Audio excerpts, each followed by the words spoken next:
Biology first পেপারের প্রথম অধ্যায় কোষ ও কোষের গঠনের সব এমসিকিউ আমি সলভ করে আনছি, সব সলভ করা আছে, অ্যাকচুয়ালি আমি লিখে নিয়ে আসছি। দেখো প্রথম প্রশ্ন করছে উপরের চিত্রে এ চিহ্নিত অংশটি হলো। এই ধরনের প্রশ্ন আসলে তুমি দেখবা যে শেষ পর্যন্ত পয়েন্টারটা কোথায় গেছে, কারণ খুবই কাছাকাছি জায়গা।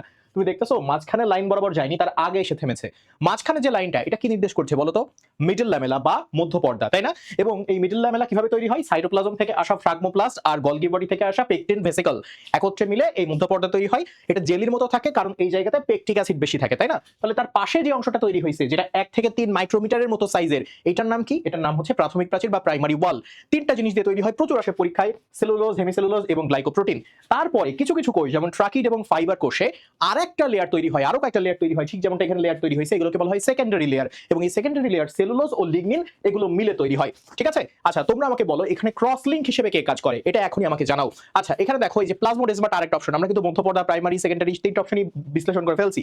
প্লাজমোডেজমাটা হচ্ছে পাশাপাশি দুইটা সেলের মধ্যে সাইটোপ্লাজমিক যে সংযোগটা, ওই সংযোগটাকে বলা হয় প্লাজমোডেজমাটা। তাহলে প্রথমটা শেষ, দ্বিতীয়টাই যাই। দেখো এখানে বলছে কোষ গহ্বরের চারদিকে সাইটোপ্লাজমের হালকা পর্দাটা কি, বা সহজ ভাষায় আমি বলি কোষ গহ্বরের চারপাশে যে পর্দা, সেই পর্দার নাম কি?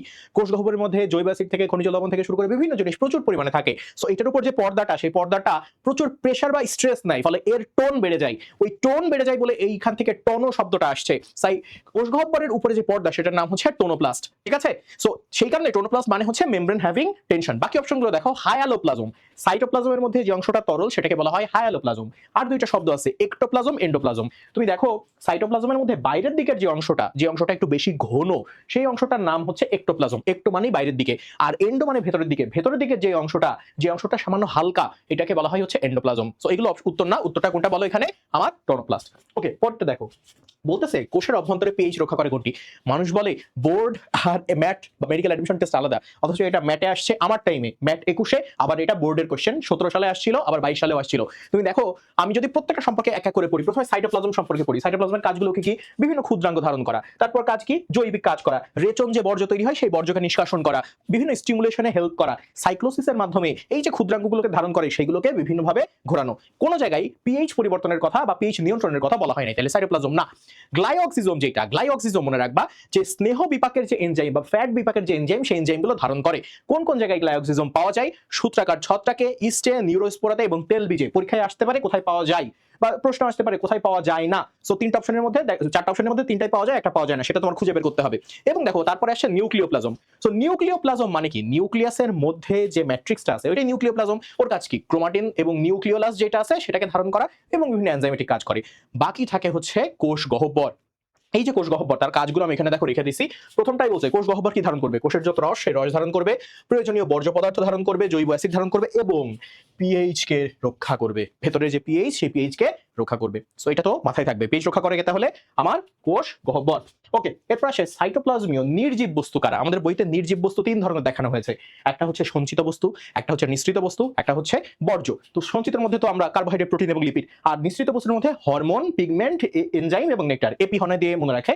আর বর্জ্যের মধ্যে রেজিন আছে, ট্যানিন আছে, গাম আছে, ল্যাটেক্স আছে, জৈব অ্যাসিড, উদ্বায়ী তেল, এইগুলো, ঠিক আছে? সো তুমি নির্জীব বস্তুর মধ্যে কোনটা খুঁজে পাচ্ছ? এই যে এনজাইমকে খুঁজে পাচ্ছ। সুতরাং এখানে উত্তর কোনটা?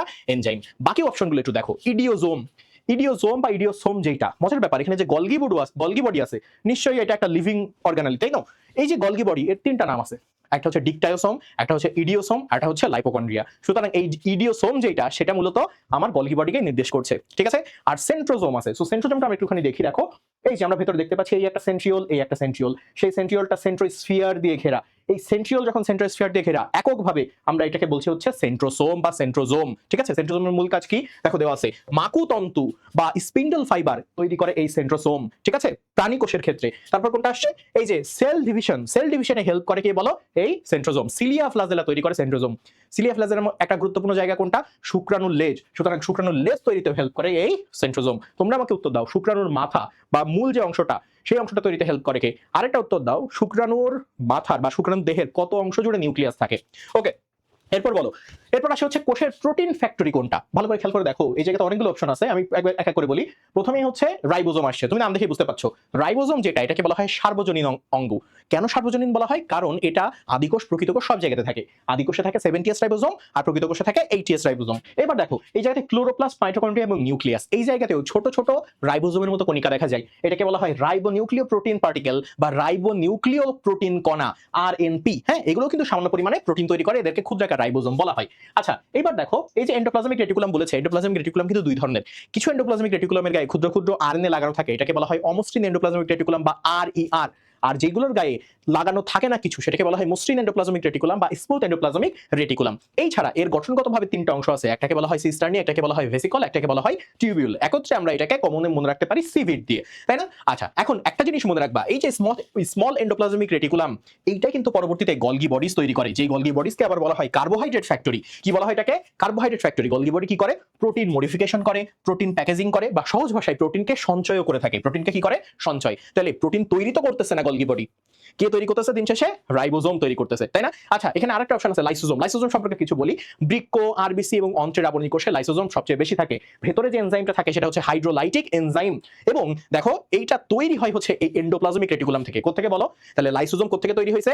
এন্ডোপ্লাজমিক রেটিকুলাম থেকে। উদ্ভিদের ক্ষেত্রে যে লাইসোজোম থাকে সেটা নাম দেওয়া হয়েছে স্ফেরোজোম বা ওলিওজোম।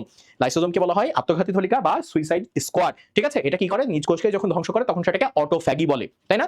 আচ্ছা এবং স্টেবিলাইজার ল্যাবিলাইজারের কথা তোমরা শুনেছো। পরেরটাই দেখো বলতেছে এন্ডোপ্লাজমিক রেটিকুলামের গায়ে দানাদার বস্তু কোনটি? তুমি যদি সিস্টার্নির ছবি দেখো ওখানে দেখবা গোল গোল গোল দানাদার বস্তু আছে, এটাকে বলা হয় আরইআর, রাফ এন্ডোপ্লাজমিক রেটিকুলাম। রাফ বলার কারণ এই যে ক্ষুদ্র ক্ষুদ্র দানা, এগুলোকে বলা হয় রাইবোজোম। তুমি দেখো এই জায়গাতে ভেসিকল, ভেসিকলের গায়ে কিন্তু ওই দানা নাই, ঠিক আছে? সো কোন দানা গায়ে লেগে থাকে বলো? রাইবোজোম দানা গায়ে লেগে থাকে। এরপর দেখো আসছে কোশ্চেন, রাইবোজোমের একটি উপ একক 30s হলে অন্যটা কত হবে? তুমি দেখো রাইবোজোম দুই ধরনের হয়। আদি কোষে যে রাইবোজোম থাকে সেটা 70s, প্রকৃত কোষে যে রাইবোজোম থাকে 30s। এবং তোমরা জানো ভেদবার্গের ওই নিয়ম অনুসারে কিন্তু এই জায়গাতে সেডিমেন্টেশন ল অনুসারে এই জায়গাতে 30s এবং 50s মিলে 70s হয়। যোগ করে তো তুমি 30-50 হচ্ছে বানাইতে পারবে না, তাই না? আমি ভাবে মনে রাখতাম 70s যেটা, ওইখানে যে দুইটা খণ্ড যোগ করলে 80 হয়, আর 80s এর ক্ষেত্রে দুইটা খণ্ড যোগ করলে 100 হয়। এইভাবে আমি মনে রাখতাম। সো এই জায়গাতে 60-40 মিলে 100 হয়, সো 60-40 মিলে 80s, আর এখানে 30s 50s মিলে 80s মানে 80 হয়, বাট এটা হচ্ছে 70s। সো দেখো এখানে বলছে একটা হচ্ছে 30s, তাহলে 30s যদি একটা হয় আর একটা কি হবে বলো আমার? 50s হবে, সো উত্তর হবে 50s। এরপরের প্রশ্ন দেখো বলতেছে কোষ বিভাজনের সময় কোষ প্লেট তৈরিতে সাহায্য করে কোন অঙ্গ? এরকম খুঁটিয়ে খুঁটিয়ে কিছু জিনিস চলে আসে। সো দেখো গলগি বডির কাজ যদি আমি রাখি, গলগি বডি আমার লাইসোজোম ও ভিটামিন তৈরি করে। অপ্রোটিন জাতীয় পদার্থ, প্রোটিন দেখো প্রোটিন তৈরি করে হচ্ছে আমার রাইবোজোম, কিন্তু কেউ যদি জিজ্ঞেস করে অপ্রোটিন জাতীয় পদার্থকে তৈরি করে, তুমি বলবা হচ্ছে গলগি বডি। আবার দেখো ভিটামিনের ব্যাপার আছে এই জায়গাতে। এই তুমি যদি এই গলগি বডির কেমিক্যাল গঠনে দেখো, গঠনের মধ্যে আছে হচ্ছে ভিটামিন কে, কিন্তু সেই গলগি বডি নিজে আবার তৈরি করে হচ্ছে বা সঞ্চয় করে হচ্ছে ভিটামিন সি, ঠিক আছে? এইবার তুমি কাজগুলোর মধ্যে তুমি পাবা 3 নাম্বার কাজ, কোষ বিভাজনকালে এটি কোষ প্লেট তৈরি করে। তো এই যে কোষ প্লেট তৈরি করে, এখান থেকে আমরা বুঝতে পারলাম তাহলে উত্তর কোনটা হবে বলো? গলগি বডিজ হবে, ঠিক আছে? ওকে পরের কোশ্চেন দেখো, স্ট্যাবিলাইজার এবং ল্যাবিলাইজার, ওই যে লাইসোজোম, লাইসোজোমের কিছু কিছু পর্দা মানে কিছু কিছু উপকরণ লাইসোজোমের পর্দাকে স্থিতিশীল রাখে, ভাঙতে দেয় না। এবং কিছু কিছু পর্দা আছে যেগুলো এটাকে ভেঙে ফেলতে চায়, ল্যাবিলাইজ করে ফেলতে চায়। যে স্থিতিশীল বা স্টেবিলাইজ করতে চায় ওদেরকে বলা হয় স্ট্যাবিলাইজার, যে ল্যাবিলাইজ করতে চায় বা ভেঙে ফেলতে চায় তাদেরকে বলা হয় ল্যাবিলাইজার। এবং নিজের সেলকে যখন সে ধ্বংস করে তখন সেটাকে বলা হয় অটোফ্যাগি, সেই কারণে ওকে সুইসাইড স্কোয়াড বলে। সো এই অঙ্গনটার নাম তাহলে তখন কি বললাম আমরা? লাইসোজোম। ওকে পরেরটাই যাই আমরা। দেখো বলতেছে ডিএনএ বহনকারী অঙ্গাণু কোনটি? এখন ডিএনএ বহনকারী অঙ্গাণু দুইটা আছে, এই দুইটাকে এক হচ্ছে বলা হয় এন্ডোসিম্বায়ন। একটা হচ্ছে প্লাস্টিড, আরেকটা হচ্ছে মাইটোকন্ড্রিয়া। প্লাস্টিড এবং মাইটোকন্ড্রিয়া যে ডিএনএ ধারণ করে সেটা তাদের নিজস্ব বৃত্তাকার ডিএনএ, এবং তার সাথে সে একটা রাইবোজোমও ধারণ করে। মজার ব্যাপার, এটা আদি কোষের মতো 70s রাইবোজোম।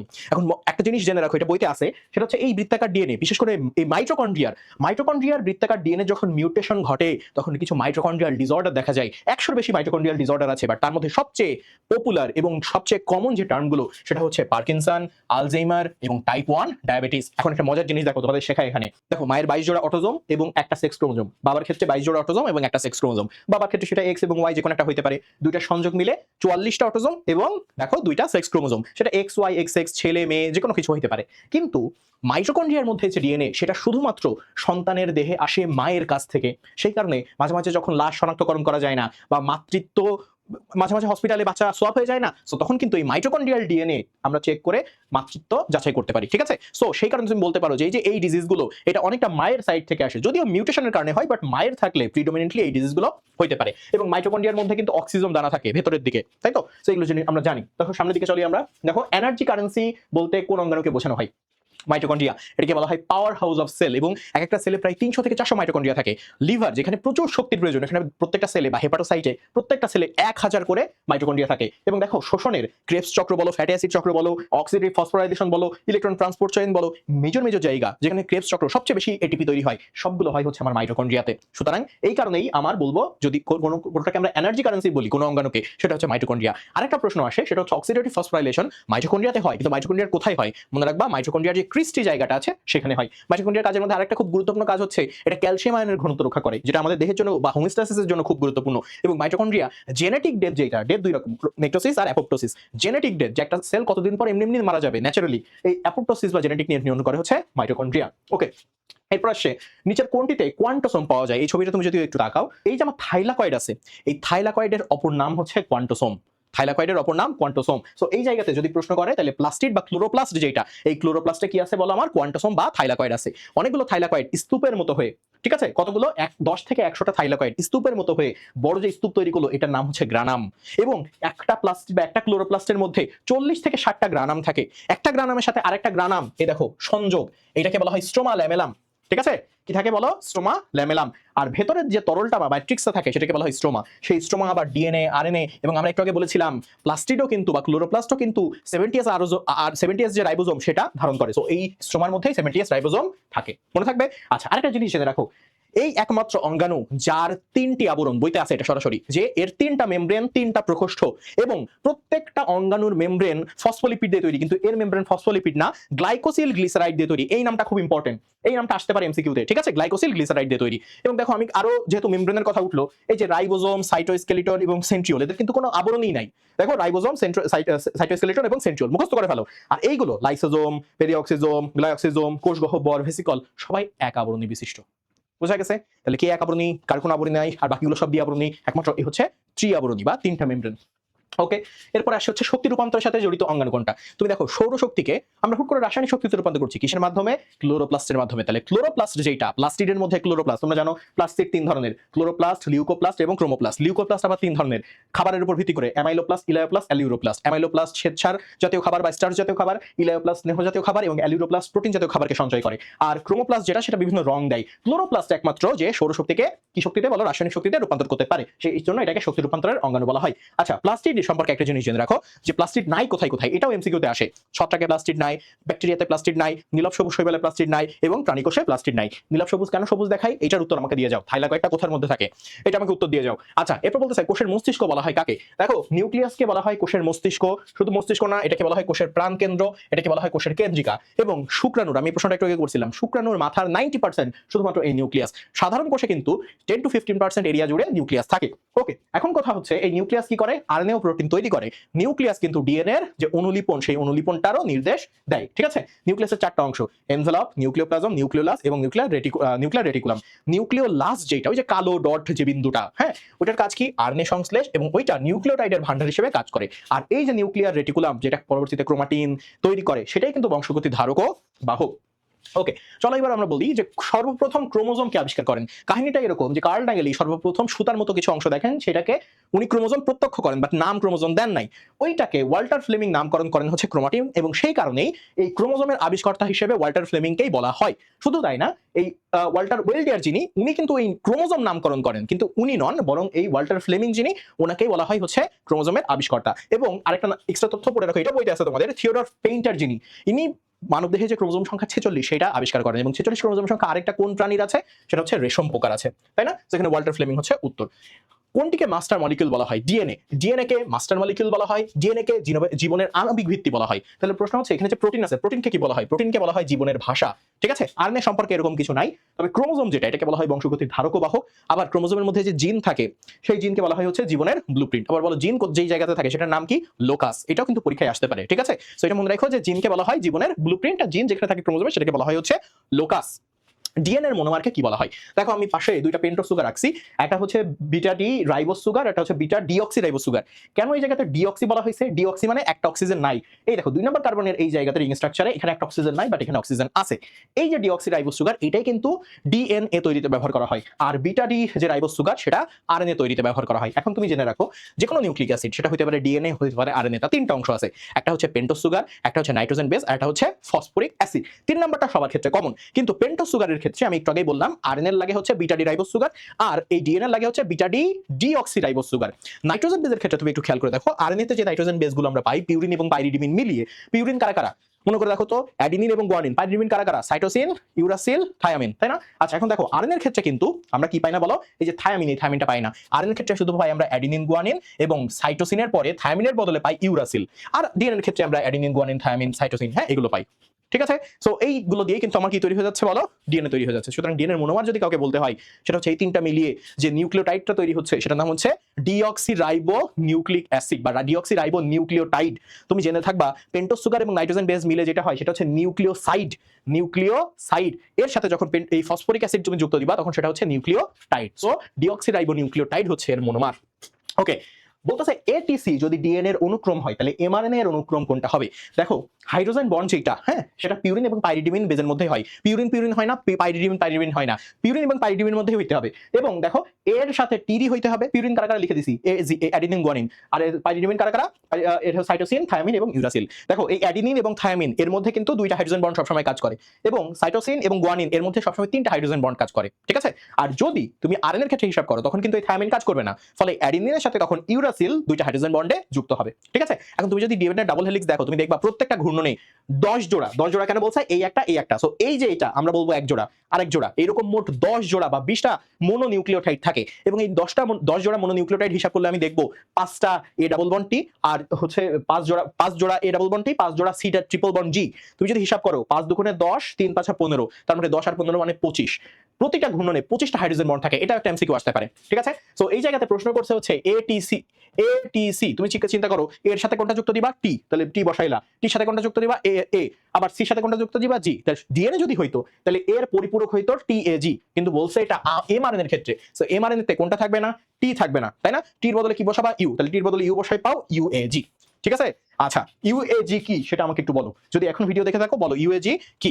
আচ্ছা, এবার বলতেছে কি যে ডিএনএ দ্বিসূত্রক ডিএনএ এর এক সূত্রকের নাইট্রোজেন ক্ষারকের ক্রম এটিজিসি, তাহলে অন্য সূত্র কি হবে? এটা কিন্তু ডিএনএ। তাহলে ডিএনএ এর এক সূত্রক আর একটা পরিপূরক সূত্র কি হবে আমাকে এখনই কমেন্টে জানাও। তোমরা পারবা? কি হবে বলো তো? দেখো মেলে কিনা দেখো, এর বদলে টি, টি এর বদলে এ, সি, জি এর বদলে সি এবং সি এর বদলে জি। ঠিক আছে? কোনটার কি বন্ড সেটা তো জানো। ওকে, এরপর কি আসছে, নিচের কোনটির 3 প্রান্তে সিসিএল এজ আছে? এই ছবিটা তুমি যদি দেখো এটা একটা টিআরএন এর ছবি। টিআরএন এর যে মডেল সেটার নাম হচ্ছে ক্লোভার লিফ মডেল, এবং এই মডেলটাতে মোট 5টা বাহু আছে এবং 4টা ফাঁস আছে। কি আছে? 5টা বাহু এবং 4টা ফাঁস আছে। এই 4টা ফাঁসের মধ্যে যেটার নাম অ্যান্টিকোডন ফাঁস, এইটা সবচেয়ে বেশি গুরুত্বপূর্ণ। আর উপরে যে সিসিএ বা এসিসি যেটা, এটা হচ্ছে অ্যামিনো অ্যাসিড সংযুক্ত স্থান, এখানে অ্যামাইনো অ্যাসিড এসে যুক্ত হয়। ঠিক আছে? তো এখন তোমার মনে রাখতে হবে যেটা, সেটা হচ্ছে যে প্রশ্ন করছে 3 প্রান্তে সিসিএল এজ আছে কোনটা। তো তুমি দেখতে পাচ্ছ 3 প্রান্তে সিসিএল এজ আছে শুধুমাত্র টিআরএন এর। বাকি অপশনগুলো আমরা একটু দেখি। জিআরএনএ, জিআরএনএ কে বলা হয় জেনেটিক আরএনএ। এটা বংশগতীয় উপাদান ধারণ করে শুধুমাত্র ভাইরাস টিএমভি যেটা টাবাকো মোজাইক ভাইরাস ওইটার জন্য। এই একটা অড উদাহরণ।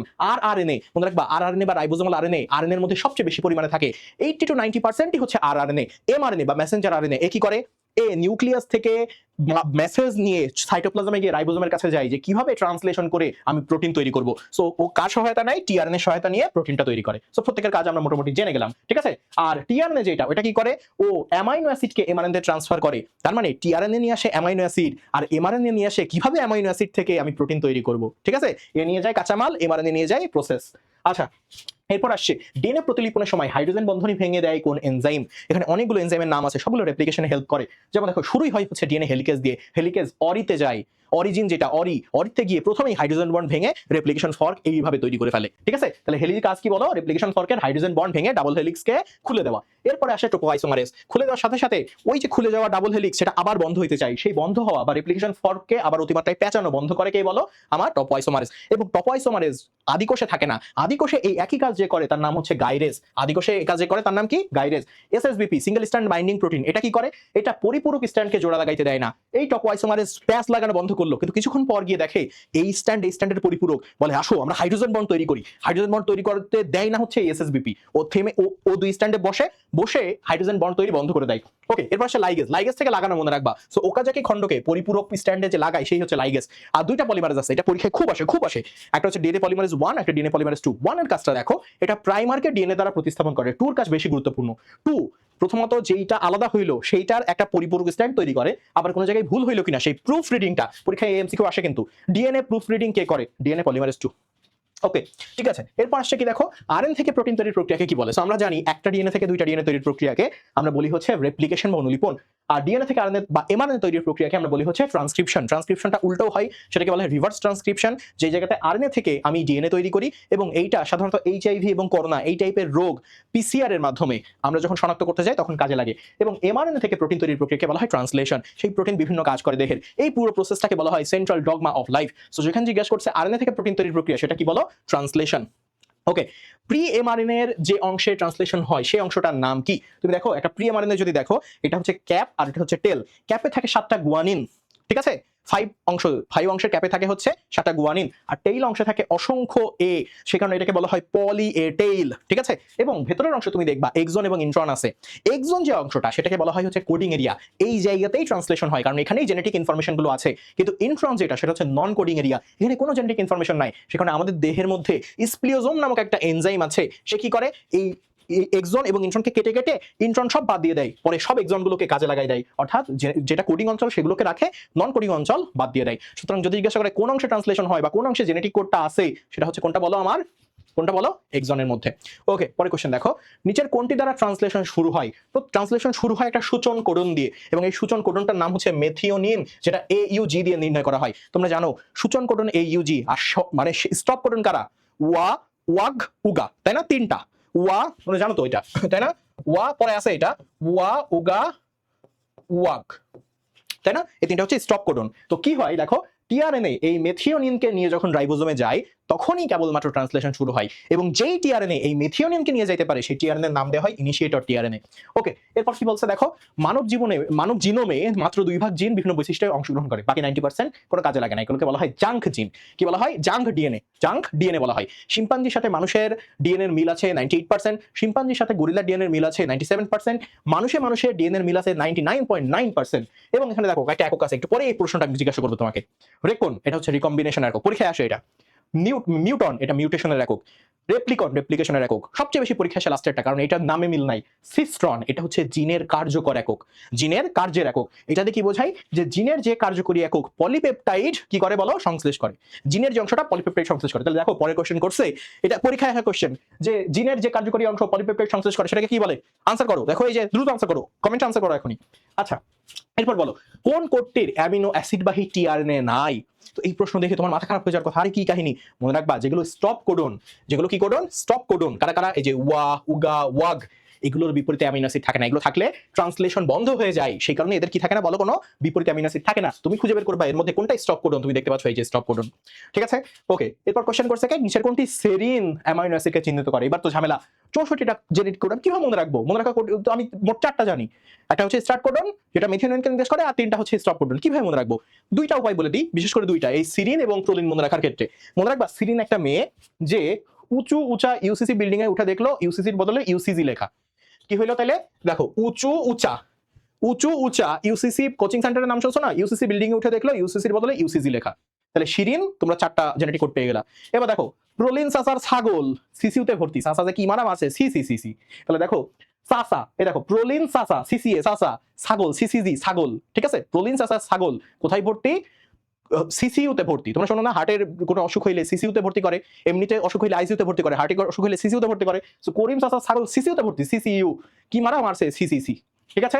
ওকে, আর এই ইউজি যে মিথিওনিন সেটা তোমরা জানো। তো তুমি দেখতে পাচ্ছ সিরিনের এই উঁচা ইউসিসি বিল্ডিং এ উঠে ইউসিসি দেখলো, এর মধ্যে ইউসিসিটা এই জায়গাতে আছে। সুতরাং এটাই হচ্ছে সিরিনকে নির্দেশ করে। এরপর বলতেছে এন্ডোপ্লাজমিক রেটিকুলামের কাজ কোনটা? তুমি দেখো এন্ডোপ্লাজমিক রেটিকুলাম রাইবোজোম তৈরি করে, এই কথা কোনোদিন শুনছো তোমরা? না, কি তৈরি করে এটা আমাকে জানাও। আমি শুরুতেই পড়াইছি এন্ডোপ্লাজমিক রেটিকুলাম কি তৈরি করে। সো দেখো রাইবোজোম তৈরি করে না, বাকি দুইটা নিঃসন্দেহে সঠিক হবে। এরপর কি আসছে? ডিএনএ এর কাজ কোনটা? বংশগতির আণবিক ভিত্তি গুড, জীবের সকল বৈশিষ্ট্য নির্ধারণ করে সুর, কোএনজাইম ধারণ করে, এটা কিন্তু সরাসরি বইতে আছে, সুতরাং এটাও ঠিক, ঠিক আছে। তাহলে এই তিনটা ঠিক। এরপর কি আসছে? ডিএনএ ধারণকারী কোষীয় অঙ্গাণু কোনটা? তোমাদের শিখাইছিলাম এন্ডোসিম্বায়ন, যারা বৃত্তাকার ডিএনএ ধারণ করে এবং 70S রাইবোজোম ধারণ করে। একটা হচ্ছে ক্লোরোপ্লাস্ট, একটা হচ্ছে মাইটোকন্ড্রিয়া। এই 1 আর 2 সঠিক। এরপর কি আসছে? এরপর আসছে হচ্ছে জেনেটিক কোডনের বৈশিষ্ট্য কোনটা? 3টা করে থাকে, সো ট্রিপলেট। ওকে, কোডন সার্বজনীন, হ্যাঁ, পৃথিবীর সর্বত্র কোড দিয়ে একই জিনিসকে নির্দেশ করে, একই অ্যামাইনো অ্যাসিডকে নির্দেশ করে। ইউজি হলো প্রারম্ভিক বা সূচন কোডন, হ্যাঁ, এটাও সত্যি। তাহলে 3টাই সত্যি। এবার বলতেছে উদ্দীপকের প্রথম অঙ্গাণুটি কি? তুমি চিন্তা করে দেখো, এরকম কোশ্চেনও আসতে পারে, আসছে পরীক্ষায় দিনাজপুরে। তো দেখো এবার আসছে হচ্ছে ওয়াল্টার ফ্লেমিং কোষ অঙ্গাণু প্রত্যক্ষ করেন এবং নাম দেন ফিলা। তো ওয়াল্টার ফ্লেমিং কার নাম ফিলা দিয়েছিলেন? ফিলা যেটা নাম দিয়েছিলেন সেটার নাম হচ্ছে মাইটোকন্ড্রিয়া, পরবর্তীতে এটার নাম মাইটোকন্ড্রিয়া হয়। অন্যদিকে শিম্পার কি দেখেন বলতো? শিম্পার কিন্তু ক্লোরোপ্লাস্ট দেখেন। তাহলে এ এবং বি, এই যে বি প্রদক্ষিণ করে সেটা আমরা বুঝে গেলাম। প্রথম প্রশ্ন করছে যে উদ্দীপকের প্রথম অঙ্গাণুটা কি? মাইটোকন্ড্রিয়া। আর দ্বিতীয়টা তো ক্লোরোপ্লাস্ট। দ্বিতীয় প্রশ্ন করছে যে বি অঙ্গাণু যেটা, সেটা সম্পর্কে কয়েকটা তথ্য বলো। এটা দ্বিস্তরী না, এটা কিন্তু ত্রিস্তরী। এডিপি কে এটিপি করতে পারে, হ্যাঁ। ফসফোরাইলেশন হয়। সকল জীবকোষে বর্তমান না, আমার কোষে তো নাই, আমি তো প্রাণী, আমার প্রাণী কোষে নাই। সো 1 আর 2 সঠিক হওয়ার কথা, বাট শুধুমাত্র 2টা সঠিক, কারণ এখানে দ্বিস্তরী লেখা, কারণ এটা তো ত্রিস্তরী আমরা পড়ছি। আচ্ছা, এখানে বলছে লনে সবুজ ঘাস কিছুদিন পর বর্ণহীন হয়ে গেল। সবুজ বর্ণহীন হয় মানে কি? ক্লোরোপ্লাস্টটা কি হয়ে গেছে বলো? লিউকোপ্লাস্টে পরিণত হয়ে গেছে। আর যদি কিছুদিন এটা আবার ইট তুলে ফেলা হয়, কি হবে? লিউকোপ্লাস্ট কিছুদিন পর আবার কিসে পরিণত হবে? ক্লোরোপ্লাস্টে পরিণত হবে। কিভাবে বুঝবো যে ওই অংশটা আবার সবুজ হয়ে গেছে? সো 1 আর 3 সঠিক। ওকে, ডি চিহ্নিত অংশের নাম বলো। এইটা হচ্ছে একটা গলগি বডির ছবি। এই যে এই অংশটা, এটাকে বলা হয় সিস সিস্টারনা, ওইটাকে বলা হয় ট্রান্স সিস্টারনা। সুতরাং এই গলগি বডির এই পার্টটার নাম কি বলো? সিস্টারনি, তাই না? আচ্ছা, এরপর কি আসছে? উদ্দীপকের চিত্রের বৈশিষ্ট্য কি কি? তাহলে এই গলগি বডি থেকে আমরা কি কি জিনিস তৈরি হইতে দেখি? আমরা দেখি লাইসোজোম তৈরি হচ্ছে এবং কোষ প্লেট তৈরি হচ্ছে। এটা আমি সরাসরি তোমাকে কাজের মধ্যে দেখাইছিলাম, কোষ প্লেট তৈরির কাজ, মনে করে দেখো। এখানে আমি স্ক্রিনশট নিয়ে এসে দেখাইছিলাম, তাই না? আচ্ছা, সো 1 এবং 2 সঠিক। আমি ফ্যাগোসাইটোসিসের কোনো জিনিস দেখি না, অটোফ্যাগি হয় লাইসোজোম দিয়ে, বাট সেটা তো অ্যাকচুয়ালি আমার গলগি বডির কাজ না। ওকে, এরপর কি আসে? উদ্দীপকের যৌগটিতে কোনটি বর্তমান? তুমি ভালো করে দেখো, ছবিতে একটা জিনিস খেয়াল করবা, এখানে কোনো টি নাই, কিন্তু ইউ আছে, ইউরাসিল। তার মানে প্রথমে আমার মাথা থেকে ডিএনএ সম্পর্কে সবকিছু বাদ পড়ে গেল। তাহলে ডিঅক্সিরাইবোজ বাদ পড়লো, গ্লুকোজ তো এখানে হবেই না, গ্লুকোজ কোথা থেকে আসছে? রাইবুলোজ না, আমরা জানি রাইবোজ সুগার ব্যবহার করা হয়, পেন্টো সুগারের মধ্যে যেটা রাইবোজটা ব্যবহার করা হয়, সুতরাং রাইবোজ। ডিঅক্সিরাইবোজও কিন্তু না। ঠিক আছে, ওকে। তারপরে কোশ্চেনটা আমরা একটু দেখি। বলতেছে উদ্দীপকের যে জৈব অণু, তাহলে এটা আরএনএ নিঃসন্দেহে, ঠিক আছে। এই আরএনএ কি হয় বলো? ডিএনএ থেকে উৎপন্ন হয়, হ্যাঁ। ট্রান্সক্রিপশন প্রক্রিয়ায় জীবের বংশগত চরিত্র বহন করে না, কিন্তু আরআরএনএ যেটা, এটা আমি তোমার বলাইছিল, আরআরএনএ না, জিআরএনএ, সেইটা কি করে বলো? টিএমভি বা টাবাকো মোজাইক ভাইরাসের বংশগত বৈশিষ্ট্য ধারণ করে রাখে আর প্রোটিন উৎপাদনে অংশগ্রহণ করে, হ্যাঁ। এটাও সত্যি, ট্রান্সলেশন হয়তো এমআরএনএ থেকেই। সো 1 আর 3 সঠিক। ওকে, এরপর বলতেছে বি প্রক্রিয়াটিতে কি বলে? দেখো, ডিএনএ থেকে আরএনএ ট্রান্সক্রিপশন, আরএনএ থেকে প্রোটিন ট্রান্সলেশন, সুতরাং ট্রান্সলেশন। আর এ তো ট্রান্সক্রিপশন ছিল। জিজ্ঞাসা করছে এ প্রক্রিয়া সম্পন্ন করতে কি কি প্রয়োজন। সো ট্রান্সক্রিপশনে কি কি প্রয়োজন এই জায়গাতে দেখো সব লেখা আছে। প্রথমেই প্রয়োজন একটা ডিএনএ ছাঁচ, 3টা আরএনএ পলিমারেজ, কয়টা বলো? 3টা আরএনএ পলিমারেজ, মুক্ত রাইবোনিউক্লিওটাইড যেগুলো দিয়ে তৈরি করা হবে, রাসায়নিক শক্তি এবং কিছু সহযোগী প্রোটিন। দেখো কত সিম্পল চেঞ্জ করছে, লেখা রয়েছে কিছু সহযোগী লিপিড তো দরকার হবে না, দরকার হবে প্রোটিন। সুতরাং 1 এবং 3 সঠিক। এইটা মুখস্থ করো, এটা মুখস্থ করো। শুধু এইটা না, তুমি ট্রান্সক্রিপশনও শুধু না, ট্রান্সলেশনের জন্য কি কি লাগবে বইতে দেখো একদম ছক দেওয়া আছে ট্রান্সলেশনের জন্য, এবং দেখো রেপ্লিকেশনের জন্য কি লাগবে সেটাও বইতে ছক দেওয়া আছে। এই 3টা মুখস্থ করো, এমসিকিউ একটা পাবাই এখান থেকে। এখানে হাইড্রোজেন বন্ধনের সংখ্যা কোনোভাবে, এটা কোনো ব্যাপার? তুমি কি করবা? এটি 2টা, আচ্ছা টি এ 2টা, সিজি 3টা, এভাবে বসাবা, সব বিষয়ে যোগ করে দিয়ে বলবা যে মোট কয়টা হাইড্রোজেন বন্ড আছে। পি থেকে কিউ তৈরি হয় কি প্রক্রিয়ায়? এটাও ডাবল বন্ড, মানে এটাও আমি দেখতে পাচ্ছি ডাবল স্ট্র্যান্ড, এটাও ডাবল স্ট্র্যান্ড। তাহলে ডিএনএ এবং তাহলে ডিএনএ থেকে ডিএনএ তৈরির প্রক্রিয়া, এটাকে আমরা কি বলি? অর্ধ সংরক্ষণ প্রক্রিয়া। এই প্রক্রিয়াকে আমরা কি বলি? রেপ্লিকেশন প্রক্রিয়া, ঠিক আছে। আচ্ছা, এবং বলতেছে যে উক্ত প্রক্রিয়ার ক্ষেত্রে বা রেপ্লিকেশন প্রক্রিয়ার ক্ষেত্রে দেখো নতুন সূত্রটা 5 থেকে 3 মুখী হয়, হ্যাঁ এটা সত্যি কথা। 3 থেকে 5 এর বদলে নতুন সূত্রটা উল্টো হয়ে 3 to 5 মুখী হয়। লিডিং সূত্রকে প্রাইমার লাগে না, প্রাইমারটা লাগে হচ্ছে ল্যাগিং সূত্রক যেটা, সেইটাতে। তার মানে 2 নাম্বারটা ভুল, 1 আর 3 সঠিক। সো এই ছিল এমসিকিউ। আশা করি মেজর যতগুলো এমসিকিউ সবগুলো দেখাই ফেলছি উইথ এক্সট্রা ইনফরমেশন। তোমরা প্লিজ শুধু এমসিকিউটা পড়ো না, এক্সট্রা ইনফরমেশন যা দিছি আমি অন্যান্য এমসিকিউ থেকে তুলে এনে দিছি। সো কিছু এক্সট্রা নাই, ওই এমসিকিউ গুলো পড়ে যাও। তোমার এমসিকিউ পরীক্ষা যদি ভালো হয়, তুমি বুঝতে পারো তোমার সিকিউ এমনি ভালো হবে। সবার জন্য বেস্ট অফ লাক।